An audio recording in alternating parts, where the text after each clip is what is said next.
فاسألوا أهل الذكر إن كنتم لا تعلمون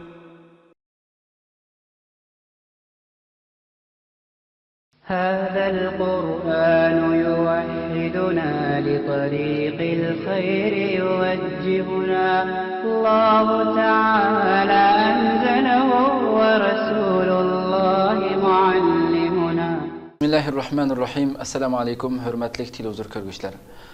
Bu qatimqi savol-javob programmamizga kelganlarni qizg'in qarshi olamiz.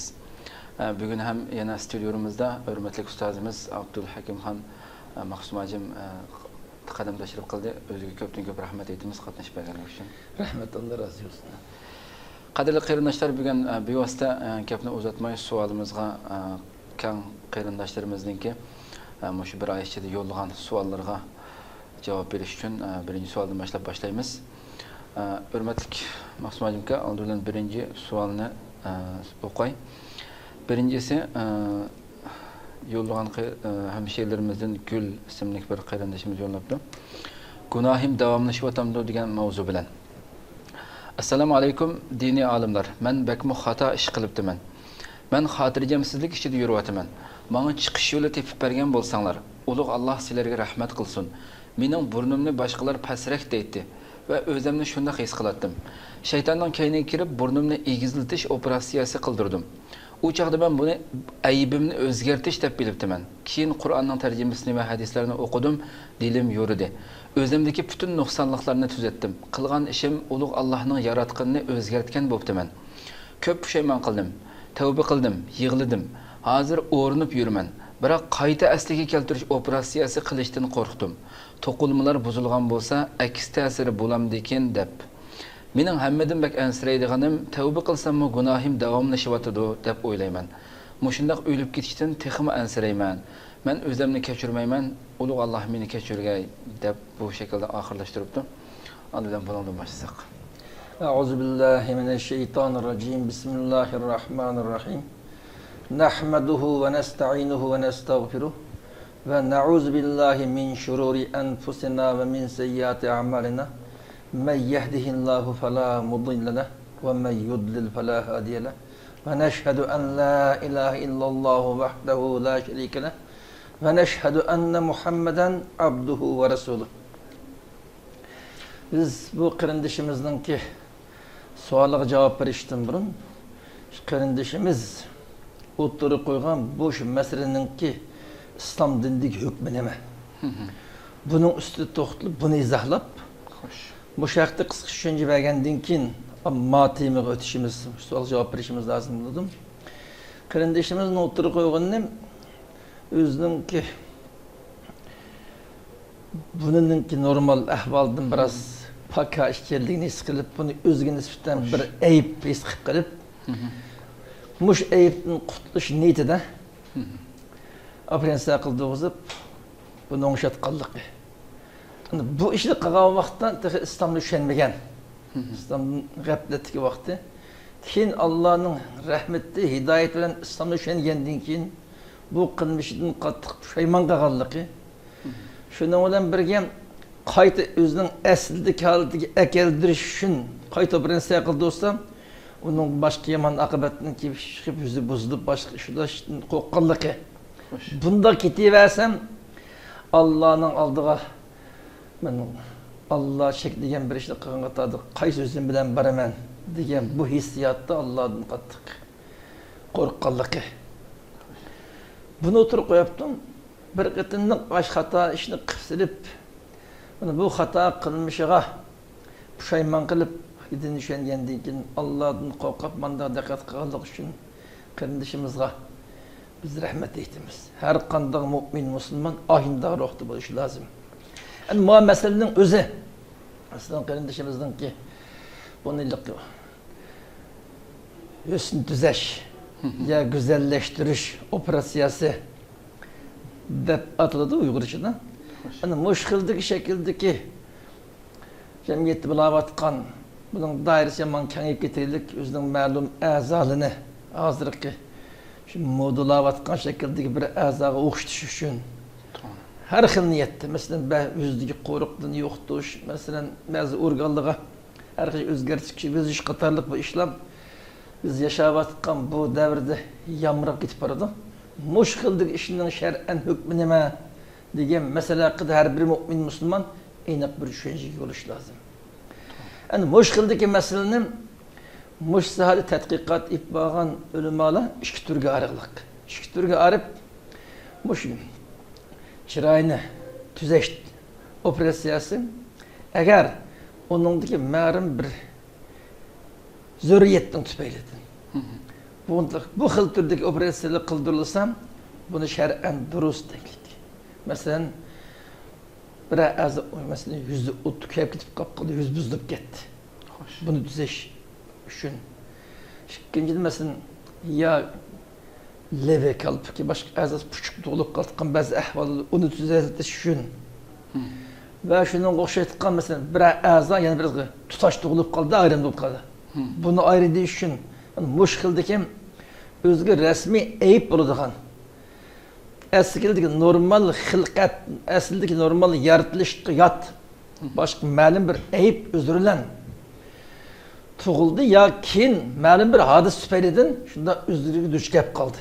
Duch kelib qolganligi nisbatan özünü güzelleştiriş niyetimiz aş özürden qutuluş. Şu arlık özdeki aş eyipten qutulup özünün bir normal kişilik, özünün kıymetini saklap kılış niyettim. Bu şekilde operasyon kıldı olsa bu durust teklik. Bunun ilimanını keltirdik özünün delilleri var. Bu tepsi totalmayımız. Mesela bir insan normal halette yaşarlık. Onun ondan bir operasyon edip ma'lum bir organ, ma'lum bir a'zoni biz Allah yaratgan ahiretin ikinci bir haletki o'zgarishga ihtiyacı yok. Mesela masraflarını soğan meseleye o'xshash. Bunda halatdan fakat güzelleştiriş, chiroyliqlashtirish maqsadida operatsiya qildirish buni ulamolar shar'an durust emas, harom deb qaraydi. Bu Allah cheklagan tağyirli xilqa. Yani bir insan asildeki Allah yaratgan hayattan ikinci bir hayatga o'zgartish dairesiga kirdi. Yani bunun Allah Kur'an-ı Kerim'de chekladik. Bu sebepten güzelleştirish operasyası tamamen durust emas. Davalash karakterdeki ma'lum bir ayıpni, ma'lum bir kasaldan qutuldirish uchun davalash karakterdeki bu xil turdagi operatsiyalar bu durust deb qaraylik. Bunun noktanın en mühim bir kısmı aş operasyonu kıldığın kişinin ki emeli şerait ahvalı niyeti. Bu pek mühim mesela. Niyeti de yukarıda sınırlarımızda oturup koyduğunda özünü güzelleştiriş niyeti. Mağazayı manda rak ki manda kılıçlarım çireli olay. Degen şekilde kaysa azabı olsun bunun için operasyon kıldırış bu durust emas.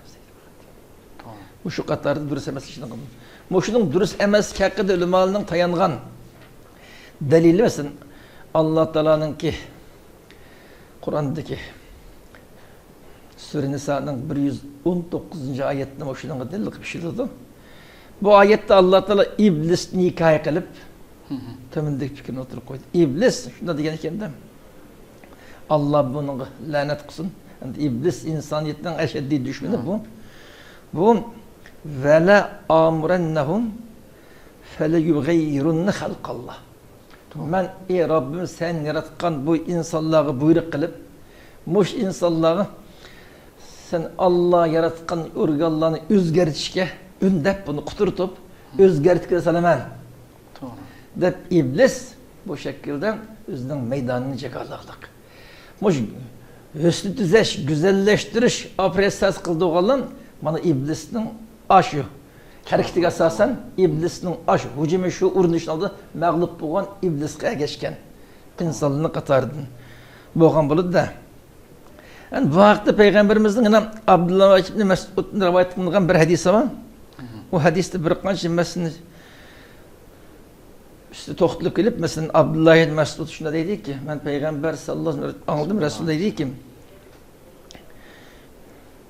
yul'an el-munammisat mutefellicat lil-husne el-mutegayyirat halkallah. Yani bu Allah munammis, mutafellic, mutagayyirdan ibaret bu üç türlük hareketli şug'ullangan ayollarga Allah lanet kıldı. Dep to'xtalib kelib, bu yerdan ahirda el mutagayyirat halqallah. Allah yaratgan a şeklini tekim güzelleştirdim dep özgertken ayollar bular melun deyilgan. Peygamberimizden bu hadiste bunu melun dep qattiq tanqid qilishi, yuqorqi oyatda iblisning a meydanını yakalaganligini Allah'ın hikoya qilib buni tanqid qilishi ve şu xil mazmundagi bir qancha hadis oyatlar va bundan boshqa şu ayet hadisning ro'yga asosan bunu mush sahada tadqiqot etib bo'lgan ulamolar güzelleştirish operatsiyasi tamamen bir emas shar'an harom deb qaraydi. Bütün her qanday Allah ve Allah'ın peygamberiga qiyomat kunisiga o'lgandan keyin tirilib insonlarningki dunyoda qilgan qilmishiga ko'ra mukofot jazoning beriladiganligiga ishongan har qanday mu'min bu ishdan qat'iy saqlanish lozimdir. Bu bir muhim mesele. İkinci meselem de aslımızdan da ben yani bu özgürlük poptumu bilmegenden kin. Yani muşhalit ketiversem ben bir hata işini, davamlık bir cinayet işlegen qatarda mening Allah'ın aldığı bana hesabında qandaq bereme de bunun endişkeleme. Yani qayta operatsiya qildığızı burun qaltıga ekeldi yutay desem to'qilmalar buzilib shuning bilan chiroyimning buzilishidan qo'rqima. Bunu qandaq qilish haqida men bir qarorga kelinmadim degan ifodani qo'yibdim. Endi shar'an har qanday bir inson ma'lum bir xatolik o'tkazgan, buningdagi masala tavba qilishi lozim. Tövbe shart. Payg'ambar bir hadisda masalan Allah Taala eng yaxshi ko'rgan bandaning qatoridan mesela kulli bani adam xato va xayru xatoin at-tawwabun deydi-da. İnson balasining har qanday İnsanların her kandığı hatalık ötkazıp kılışı mümkün. Hatalıktan hali yapılanmaydı. Muş hatalık ötkazgenlerin en yaxşısı kılınışını tövbe kılırlar deylik. Hem de aş sınırınızdan, aş kardeşimizden bu kılınışını kattık pişayman kılıp kattık. Şu hata işlik kıpsağınıga kattık için kallık özünün kattık akşıgallık bunun narazı yoğalık ikinci ayında işlik kımmaytıkan iradığı kegellik bana bu şer'en tövbe. Yani bu tövbeyi koşulkan yeni bir iş. Eğer hilaki hatalaşkan mesela Allah bilen şu şahsının oturuşu mesele bulmasın, üçüncü bir şahsıya alakadar. Kişilerin hakkı alakadar mesele olsa, tövbenin şer'en kabul kılınıtkan mükemmel tövbe oluşun en evvel üçüncü şahsının hakkını ilgisi kaytırıp, andinkin o hata kılmışıga tövbe kılıdım. Bu aralık şu hata kılmışını tamamen düzeltken buludu. Biz kişilerin hakkı geçitilgen meselelerdi. Manın boşu bir şahsının Allah'ına oturdu ki meseleler. Üçüncü bir şahsının ya ikinci bir şahsının hakkı alakası yok. Fakat Allah olan şu bendinin ki oturursa ki meseleleri kelgenden fakat şu kılmışını kattık pişayman kılıp bunun dinkin katı ikinci bir hatalı kılmayıtkan iradığı kelgenlikken tövbe bu. Doğru. Tövbe bu. Onda onun aşk kardeşimizin şu şekilde bu kılmış pişayman kılganlığı, ikinci bundaşlık kılmayıtkan kararı kelgenliği, yani bu şer'en İslamiyet'te tercih kılınan, kabul kılınan tövbenin katara girdi. Şu an kardeşimiz hem de kayıta bunun dinkin bunu kayıt operatsiya qildirib eslik keldiraymi yaqinda degan taraddud qilmay xeyr bir qitim xato qilibman ma xatoligini men buningdagi yaxshi ishlar orqali yurishim lozim deb buningdan keyingi hayotida dinni texmi yaxshi tushunib o'zi yaxshi tushungan dinni boshqalarga yetkazish va boshqa qo'ldan kelgan dinga boshqa musulmon qarindoshlarga katta xizmatlarni qilish orqali bu xatolikni ma shaklda yutqanga tirishchilik qilib hayatını davamlaştırışı lazım. Buna kayta. Yani bir kıtam operatsiya kıldırıp onu eslik geldirişinin ki zürriyeti yok. Bu mesele mabun şunub kasıb oldu. Köpten köp rahmet. Meşahede bir nasıl isim köp kaldı. Bugün cemiyetimizin ayeti köp evici ağan mesele bulup mu ayarlarını açılması, kaş teriş, kaşını inçikileştiriş meselesi. Bu operasiya kirmesi mi? Hem bazı çekim, bedenge çekim, çekilgan işler var mesela. Suratlar, gül o bu narsadan chiqarib. Bu mu hem Allah'ın yaratgan nimetini özgertken kan operasiya bulmagan bolsun bunun da. Bu mu? Mesela yuqori hadisdeki Peygamber İslam boş kıldık ayollar lanet kıldı deb mutenemmis, mutefellic degan kelimeler var. Şular mesela ayollarning gerçi operatsiya qildirilmagan bo'lsa-mu, ma'lum bir uslublari, ma'lum bir Alloh yaratgan organlarni güzelleştirish niyatida o'zgartganga ishlatadi. Mayli bedeli gul, başka hal bir nesli çekiliş olsun. Meyle kaçtırış olsun, muşkıldık işlem. Şer'en durus emas. Çeklengen işine katardı. Hoş. Ondan sonra ikincisi Marifet isimli bir torduşumuz yollabdı. Kızlarının torda yat biri bilen gap qilishi yoki xat aloqa qilishi durust mu? Degan maslahat. Endi bu biz mush yashayotgan kunlarda eng ko'p duch kelayotgan masalalarning biri bu.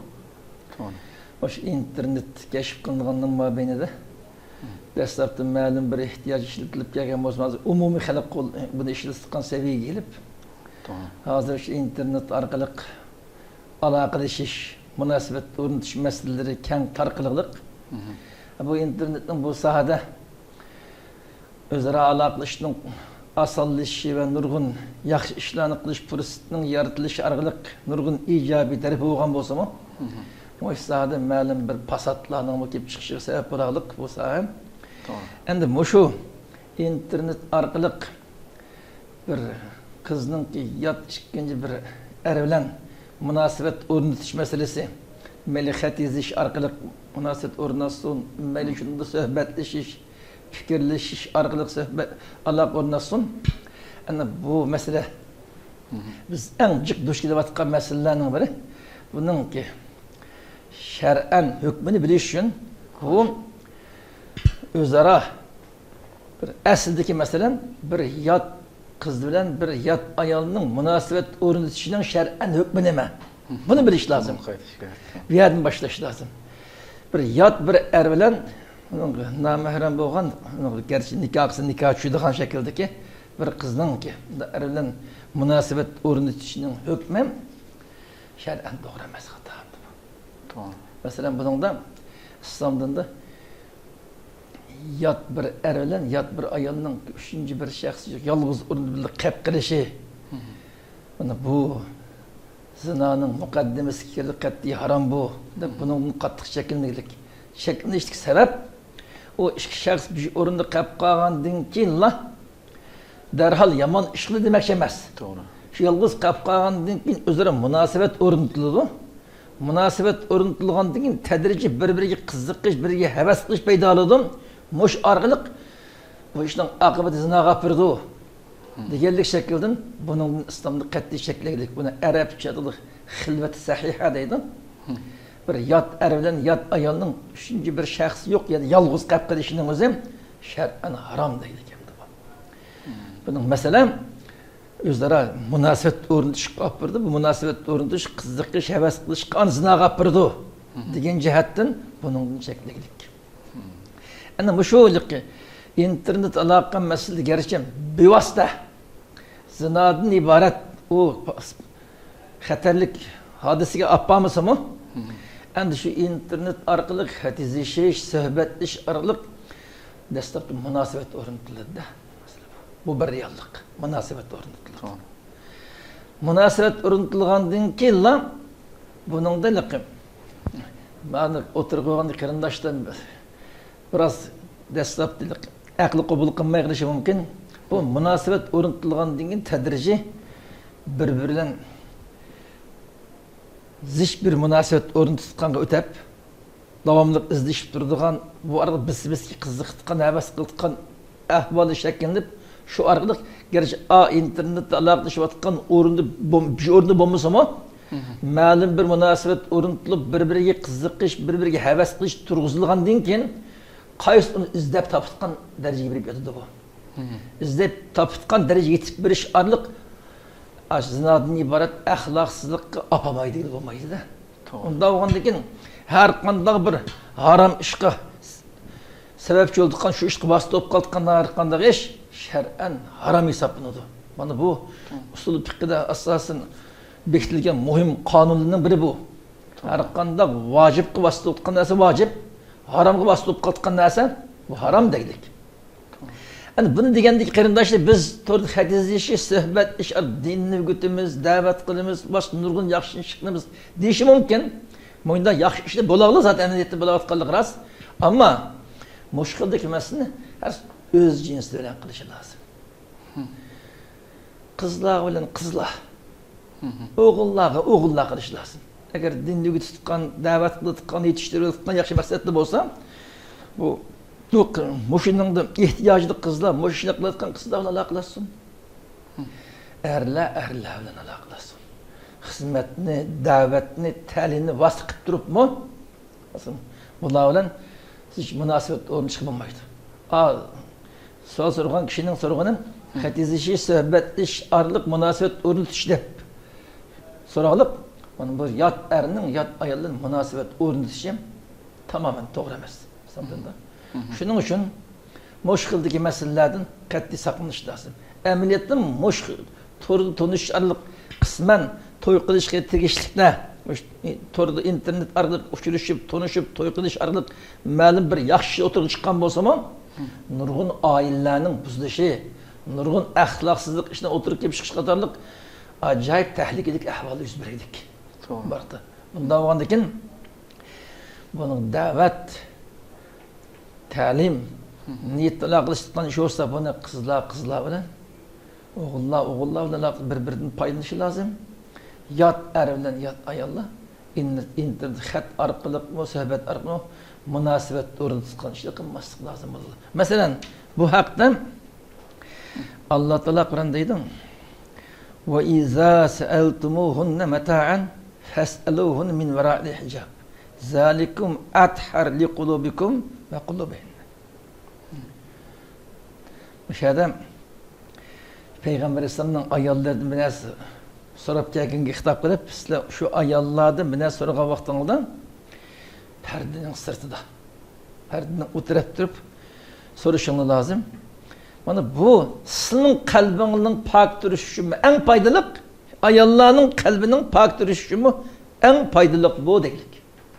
Demek ki onun aynı mesela bununla bilen yat er bilen yat ayolning qat'iy gapleşmesliği hech qanday muomala qilmaslik lozim degan gap chiqmaydi. To'g'ri. Mesela hojat miqdorida paranglashib qilishi, mesela ilm setdan boshqa ishni qilishi bu shar'an durust. Hojat miqdorida muomala qilish, bilmagan bir narsalarni so'rash, mesela ilm setim qilish, mesela bu xil ishlar shar'an durust. Ammo davamlı xat arqılıq ya söhbət arqılıq uçuruşuş arqılıq münasebet örünüş meselesi.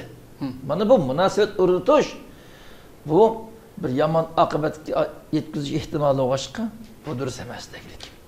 Mushkildagi meselelerde bunun köpinç aldan bunun yaxshi neticeler barlıq kelip yaman iş görülmegende qilgan bilan ma'lum sahalda hamma odamning o'zining ağan terbiyesi, dini seviyesi, vücuddaki takvalık ruhi, İslami üçüncüsü okşaş olmaydı da, okşaş olmağındakin bunu düşünüp yetken ma'lum bir seviyedeki, ma'lum bir an ahlak terbiyesiga, ma'lum bir yaşta yo'g'onlar. Gerçi halat çıkıp ihtarmalı bulmasa mı? Tehe, onun terbiye görüş babında, dini düşünüş cihatta, ahlak ve takvadarlık cihatta Tehi ma'lum bir terbiye erişemey qalgan, tehi yeşil cihatta mı tehi özün hissiyatı urgup durgan bunda yaşlarda turayotgan bunda kişilerin nisbeten aş yaman akıbet ki apanmaydı hiç kişi diyemeydi de onda olgandaki bu şekilde bunun qat'iy saqlanish lazım. Aş her iş tarafının kalbinin pak sağlam qilish için yat erler bilan yat ayollar münasebet o'rnatmaslik kerak. Bu mesele kadar. Muş bu düşünüp qalsak bo'ladi. Onundan başka nurg'un başka hadislar var mesela. Nurg'un hadislar. Mesela bazı qarindoshlar bu yat ayollar bilan yat erlarning bazı ihtiyoji miqdorida muomala qilish ya gaplashish buni durustidi buni mi qilmaslik lozim deb qilishi mumkin. Bizning har qanday bir ishni bo'ladi, bo'lmaydigan Kitobulloh, sunnat Rasululloh dalil lozim bizga. Dalil lozim. Hani münasebet örnüşten bulmaydıganlığı yukarıda değilini keltirdik. Tasadifen paranlaşış, muamele kılıp kılış. Bunun dürüstlüğü mesela Allah Teala Kur'an'da dedi ki Racülü salih dep Şuayb Aleyhisselam'ın ki kızını hikaye kılıp durup iki kızının birinin ki fecaethu ihdahuma temşi ala istihyain qalet inne abi yed'uke liyecziye ecrin ma sakaytana dedik. Müşahedem Musa Aleyhisselam önden tutulup çıkıp Mısır'dan hazırlık Urdun Suriye tevesi şuya gelip bir quduqning boydan malçılar udağını sığırvatqa yerden şöyle su içip aram edip şöyle toxtaqlıq. Toxtağandan keyin şaruvchilarning hammasining qo'ylarini aydab quduqning suyini suqib ketayotganligini ikki dona qizning kezning vaqtqan qo'yni haydab akelib odam zichoga saqlab turib sug'ilmay biroz haraji qilib qolganligini his qilib berib ikkilanga yordam qilib qo'yni suvga ochib beraylik uni qo'yni haydab ketaylik. Bu ikki qiz uyga berib dadasqa mayda bir adam bakın bizning qo'yimizni sug'urishga hamkorlash deb daf beraylik. Bağandan keyin şu racülün salih deb atalgan şu kishi mufassirlar buni Şuayb Aleyhisselam'da deb izohlaydi. Şu kishi ash kishini qishqib keldi. Qishqib kelgan bizning qo'yni sug'urib berganlik ish haqqini beraylik. Bu musofirchiga va bu uning ish haqqini beraylik deb qizni uvataylik. Şu bir kızı kelib quduqning bir qaytan Musa Aleyhisselam'ı chaqirib uyga kiraylik. Şu Musa Aleyhisselam'ı chaqirib kelib uchrashgan vaqtida mening dadam seni chaqiryotdi. Sening bizning qo'yni sug'urib berganliging ish haqqini bermoqchi deb paranglashilib chaqiriliq. Buni Alloh Qur'onda hikoya qildik. To'g'ri. Demak, mushkil shaklda bir ayolning yot bir erga ehtiyoj miqdorini gaqib qilishim shar'an harom emas bu. Bu durust. Bazı qarindoshlar buni mu durust emas aytgan angdimi? Kişiler bunu o'ngchilik, so'lchilikni xoli turish lozim. Mishadam racülü salih deb atalgan kishi qizni uvatliklik boshlab keldi. Hem Müslüman kızının bu qaysi şekilde menimcha Allah Qur'oni Karimda sifatlab berdi. Temşi ala istihya deb. Şu mishadam o'zining axloqini saqlagan holda kelib o'zining iffati bilan chaqirdi. Şuayb Aleyhisselam'ın uyga kelib shuni bilan tanishgan bo'ldi. Şuayb Aleyhisselam'ın milli bekitib berganga ma'lum bir muddat kelishib shu muddat malni bekib bersa şu qizning bir to'yni qilib qo'yganga va'da qilgan bo'ldi. Shu şekilde Musa Aleyhisselam'ın hayotiga asos qilingan bo'ldi masalan shu qisida. Bunun asosan bir yot er bilan yot ayolning bir ehtiyoj miqdorida hojat miqdorida paranglishi gap qilishi o'zaro ilim bir boshqa muomala qilib qilishi bu shar'an durust boramiz. Ammo bu hojat miqdorida bu o'tib ketishning o'zi tasodif normal ahvol bu. Ammo yuqori so'ralgan masala buning o'xshamaydi. Davomli hadizlashib turib, paranglashib munosabatdan davomlashtirish masalasi. Ana bu bir ish ketim bu o'tib ketgan ahvol emas. Davomli aşırı munosabat o'rnashga olib bu. Munosabatning yot er bilan yot ayolning munosabatning o'rnatilishi ikisining bir-biriga havas qilishi, qiziqishiga sabab bo'lgan narsa. O boshqa pasliq sabab bo'lgan narsa. Bu vajihdan mushkildagi qilmishlarning arqandigini saqlanish lozim. Rahmat. Endi 3-savol qo'ysak, Abu Hamza qarindoshimiz so'rabdi. Saqal qo'yish sunnatmi, vojibmi, farzmi? Buningga tushuncha bergan bo'lsanglar deb. Endi bu saqal masalasi islom dunyosida jiq da'talashga duch kelayotgan masalalarning biri. Bu saqal qo'yish masalasi haqida masalan bu Hanbali mazhabdagi ulamolar, Maliki mazhabdagi, Hanafi mazhabdagi ulamolar, bularning ko'p qismisi Şafii mazhabdagi ulamolarning bir qismisi bu saqal qo'yish, saqalni o'stirish bu farz. Buni tushutish harom degan ko'z qarashdi. Bu bir ko'z qarash. Ikkinchi ko'z qarash degani saqal qo'yish masalasi sunnat-u muakkadining qatoridan deydi. Buni degichilar mutlak köp sandık Şafii mezhepteki ulemalar. Mutlak köp sandık Şafii mezhepteki ulemalar. Ben başka mezhepteki ulemaların ma'lum kısmısı. Bana bu sakal koş sünnet-i muakkidinin katarıdan sakalını çüştütiş mekruh tahrimi. Makruh. İğir dereceki mekruh. Bunun sonra sünnet-i muakkid dep qaraydı. Yani büyüktürküm ulemalar, hususan bu Hanefi mezheptikinin müteahhirleri, keyinki ulemalar, Hanefi mezheptiki ulemaların keyinki ulemalar bu sakal koş meselesi mustahapның qatarıdır. Yani sünnet-i muakkidinin qatarıdır, sünnet-i zavaitning qatarıdır dep qaraydı. Tötüncü bir fikirdekiler o köpünçü muşu 20. asırning ki yaşagan ön köpünçüler bazı ulemalar sakal koş fariz ya sünnet-i muakkidi ya mustahap emas adet bu. Qaraydı da adet. Aşın Peygamber İslam Peygamber Rüşt'ün aldığını tartışıp Erem milletinin örf adeti bu. Örf adetinin qatarıdan onda İslam'da bekitilgen mühim İslami ibadetlerinin ki prensipli qatarıdan emas dep qaraydı. Bunda qarashda ham bor. Sakal meselesi haqida 4 türlük fikir o'tirg'i chiqilib, har qaysining o'z ushluq keltirgan dalil isbotlari bor. Shu 4 xil ko'z qarashda. Ani biz qarab baqsak 4 xil ko'z qarashning hammasining o'rtaqlam sakal qo'yish kerak zar, sakal qo'yish bo'ldigan ish degan masalalarning hammasi bir ittifoq. Odat deganlar bizning ajdodimiz qilib qilgan urf odatimiz deganda qilsak bo'laverdi. Sakal qo'ysak bo'ladi. Qo'yishni ishni qatoridan demakchi. Xo'sh. Çünkü adet degani azaldan davomlashib kelgan ish, buningdagi davomlash mengivasi bo'laverdi degan bo'ladi uni hukmi. Umuman mush buncha sakal qo'yib hayotda davomlashsak bo'ladigan ishni qatoridan bu mush davomlashtirish demakchi. Demakki sakal qo'yishning qilishlikdagi qilsa bo'lgan ishlarning qatoridan degan fikrda 4 xil fikrdagining hammasi bir ittifoq. Buningda sakal qo'ysak bo'lmaydi degan bir odam yo'q. Xo'sh. Sakal qo'yish tegishlik degan fikrda 4 xil fikrning hammasi qoyil. An buni sakalning martabasi ma'qul qo'yitganmiz, endi qo'ysak bo'lgan ham bayramning qaytgan. Qo'yishning hukmi farzmi, sunnatmi, mustahabmi nima degan masala haqida to'xtalish lozim bo'ldi. Bu shaxtdan biz odat deganning gap haqida ancha to'xtalmaymiz. To'g'ri. Bunun qanoatlanarlik bir dalil emas. Xo'sh.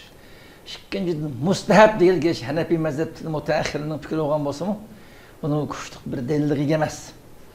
O gerçi ma'lum bir dalilni keltirgan bo'lsa-mu, biz avvalgi ikki nuqtada to'xtaymiz. Ulamolarningki ko'p qismisi masalan farz bu, sakalni tush harom degan fikrni ilgari surdi.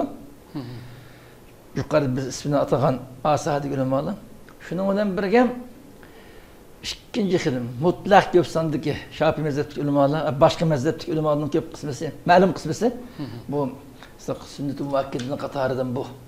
Sünnet-i muakkide tush eng makruh tahrimi sakal qo'sh eng ta'kidlangan. Peygamber eng ko'p ta'kidlangan, hatto ayat tark etmagan. Mandaq sunnatning qatoridan deb qaraydi. Unda o'g'andakin bu ikkining 30 to'xtash lozim masalan. Her ikili tarafning dalilini ko'rib baqish lozim. Dalil meselesi haqida masalan sakal qo'sh farz, buni tushtish harom deganlarning keltirgan asosiy dalilining biri mana Abdullah ibn Umarning Peygamber sallallohu alayhi vasallam rivoyat qilgan hadisi bor. Shu hadisni dalil qildi. Biz dedi Peygamber sallallohu alayhi vasallam haliful müşrikin vahfirul liha vahbuş şavarib. Bu Abdullah ibn Ömer'ninki Peygamber sallallahu aleyhi ve sellem rivayet hadisi. Bu hadis İmam Bukhari rivayet kıldı. Sizin müşriklerge qat'iy şekilde hiç qanday bir cihet o'xshib qolmay xilofiy holatda turishing lozim. Hatto qiyofatda mu. Demak yo'g'ini har qanday ahli kufrga o'xshab qolmasliging lozim. Ahli kufrdan farqli holatda turishing lozim degan bu hadisning ma'nosi. Buni deb kelib anlasizlar müşrikligi xilofiy o'xshamaydigan holatda turishing lozim va soqolni o'stirishing kerak. Sakalni üstünde sakalni koyuyorlar, burutni qışıqib turing deydi. Sakalni qo'yish, burutni qışıqib turishgan Peygamber sallallohu alayhi vasallam muşkil mezmundaki hadis bir neçe senet bilen bir neçe şekilde rivayet kılındım. Bana muş hadisini asaslanıp durup muş hadiste Peygamber Aleyhisselam veffirul liha deylik. Buyruk şekilde veffirul. Siz sakalını koyup bittiğinde degen Peygamber Aleyhisselam bunun alt kan hükmümüz perz degen hükmüş kıldı bunun diyen. Onda o an degen sakalını çüştüş bu haram. Da bunu delil kıldım. Endi bu sünnet-i muakkedenin katarıdın perz emez. Bunu çüştüş mekruh tehrimi degenlerinin keltirip Ayşe annemizin rivayet hadisi var. Bu Ayşe annemiz Peygamber sallallahu aleyhi ve sellem rivayet kıldı. Ayet Resulullah aşerun minel fitra. Kassu şarib, i'fa'ul lihye ve sivak ve istinşakıl ma, kassul azfar, ghaslul beracim, netful ibt, halkul ana ve intikasıl ma deydi. Yani Peygamber Aleyhisselam şurada degenken de fitretinin katarını sanatkan 10 türlü iş var. Fitret degen yani bu asli insan onu kılışka adetlenip gelgen şu kılışıklık işlik muhim. Sünnetlerinin katarını daha İbrahim Aleyhisselam'ın devrini tatip devamlı işlerken muhim. Faaliyetlerinin katarını 10 türlü iş var deyip geliş. Onun birisi burutlu tamamlık çıkıp duruş. İkincisi sakalını koyup bitiş. Üçüncüsü misvak kıp duruş. Dördüncüsü burnunu çakaş. Beşinci kaslı tırnakını hep duruş. Ve gaslı beracim. Onun boğumlarını. Bunu pakız jüş. Ve koltuğunun tüküneliş. Şu kadarda sünnet kılış. Evretli tazılaş. Ve en ahir intikasılma. Yani istinca kılış. Muş hadisinin ravilerinden biri Zekeriya degen kişi dedim. Ben muş hadisi defberken Mus'ab degen kişinin anladım. Mus'ab degen kişi dedi ki 10'uncusine üntüp kaldım ben bu hısletin 9'unu dep 10'uncusunu üntüp kaldım dep şu 10'uncusu madmada ağzını çakaş. Bu oluşu mümkün. Dep muşundan onurdu dep muş 10 türlü kişinin fitretten katarıdın. Yani bu mühim sünnetlerinin katarını dedik. Peygamber Aleyhisselam işledim sakalını koyuşmuş 10 türlük sünnetinin katarı sanaklık. Anladın mı? Hadisinde delil kalalım Peygamber Aleyhisselam işledim fitretinin katarıdın dedi. Fitretinin katarını degen bunun perzli katarını degen çıkmaydı bunundan. Çıkıncıdan aş 9 türlük iş hiç kaz perz olan işinin katarını emez. Aş perz eves 9 türlük işinin katarını bunu sanıkalık ya.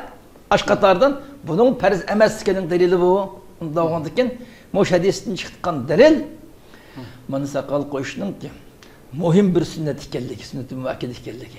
Ama perz emezkenligi çıkıp durdu. Dep muhil türdük ulemalar muş hadis ve muşunu okşaytkan bir hadis de var. Bunu delil kılış sakal koşunu sünnet-i müvakked dep karaydı. Şu işini mekruh tehrimi dep bağırdı. Yani demek biz hulaslasak sakal koyuş meselesi perz dilen sünnet-i müvakked arlıqıdır. Perz degenler var, bundan keltirtkan kanaat delil hem var. Sünnet-i müvakked degenler var sünnet, bunun hem keltirtkan kanaatleri delil var. Sünnet-i müvakked degenler bu delili kanaatleniştik delilleri bu. Çünkü 10 türlük işte Peygamberimizin fitretinin katarını dep sanap şunu katardım sakallı koşu sanadı. Bu onun için ankağalır perzin katarını emez de. Onda oğandık bunundan sünnet çıkıp durdu. Dep ölümalı mobun düşünülük. Bu hadisini Ayşe annemiz rivayet kıldık. Yani Ayşe annemiz bu hadis rivayet yukarısında Abdullah ibn Ömer rivayet kıldık. Yani sahabenin içinde Ayşe annemiz Abdullah ibn Ömer işkilisi en çok alimlerden katarıdır. Alimlerden. Onda oğandık her işkilik göz karşısına oturup koyalım kanaatlerlik delil var degen burada. Bunu tallaş kişilerinin özünün ihtiyarı. Sakal koyuşunun perz degen fikirdekilinin ki ayıkını tallap perz dep akide kısa kişiler özünün erkelik ihtiyarı. O sakal koyuş perz çüştüş haram bu. Dep akide kıvasa başka adamlar sizin bunun müteşedditlik kıldığın Aqıldan, köqıldan da şaq emas. Çünki bunun delili var.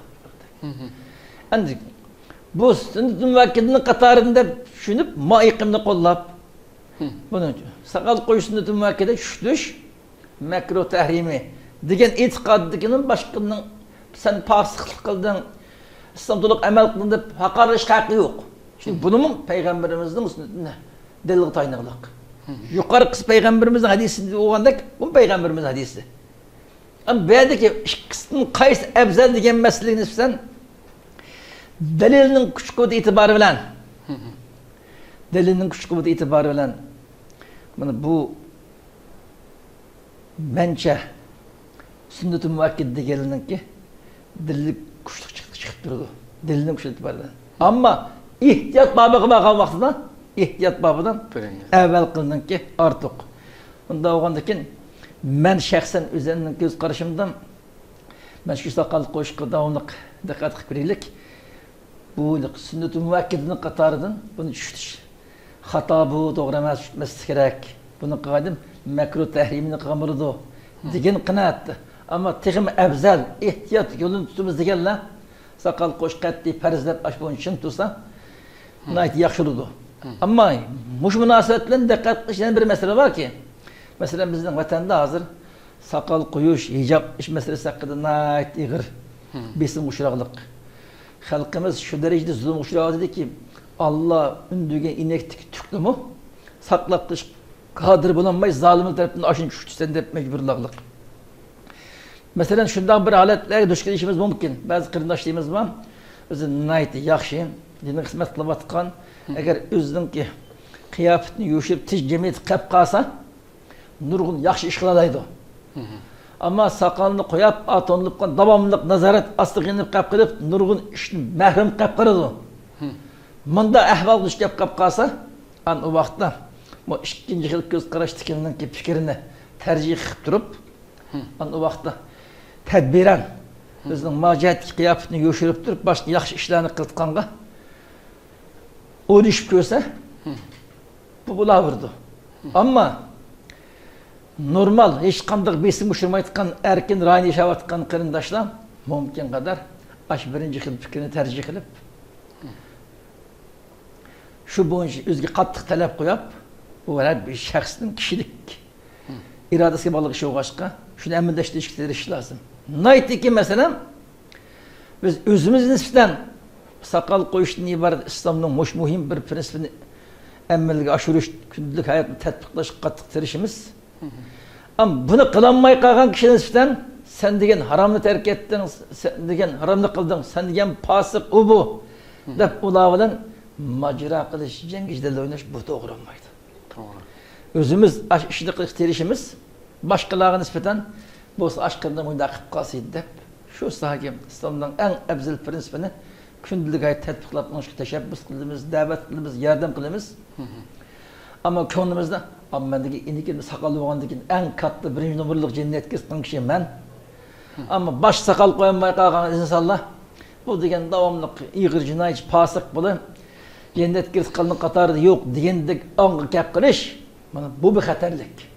Bu hech qanday inson o'zining qilayotgan yaxshi ishiga tamanna qo'yish, o'zining qilayotgan ma'lum bir yaxshi ishni oldida boshqalarni kamsitish, haqoratlash bu to'g'ri bo'lmaydi. Onun elhamdülillah meni Allah muş bir İslam'ın ki şu arıgan faaliyetini kılışık Allah muvaffak kıptı. Elhamdülillah nayeti yakşı. Muş tekimi köp yakşılık kılışık Allah muvaffak kısıyken de muşunu da olmuş devirdi. Tamam. Bu mesele muş bu işlip kalsak burada. Rahmet nayeti yakşı kanı düşündürüldü. هذا القرآن يوحدنا لطريق الخير يوجهنا الله تعالى أنزله ورسول الله معلمنا هذا القرآن يوحدنا لطريق الخير يوجهنا الله تعالى أنزله ورسول الله معلمنا هذا القرآن هو الهادي لأوائلنا وأواخرنا ندعو للعلم وللعمل لا شيء سواه يهذبنا. هذا القرآن هو الهادي